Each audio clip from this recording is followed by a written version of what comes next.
Oh my god. Uh, One take, cons.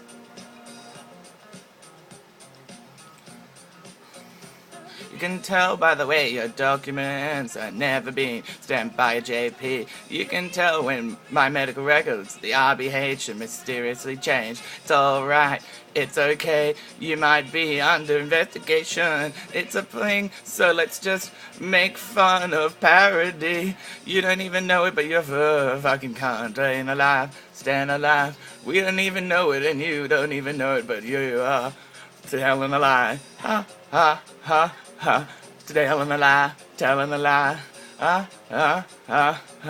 telling a lie to the government, and that's a problem. Ba-da-da-ba-da. Ba-ba-ba-ba-da-da-ba-da. I don't even know how to keep going because it's so stupid. It's pretty easy.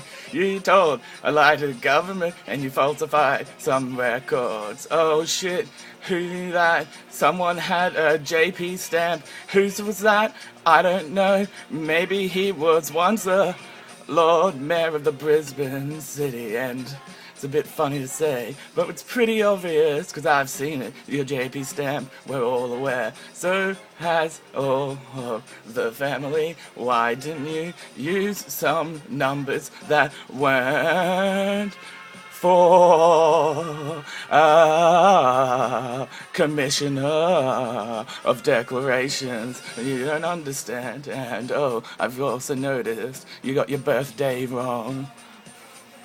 Yeah, so why would you do that?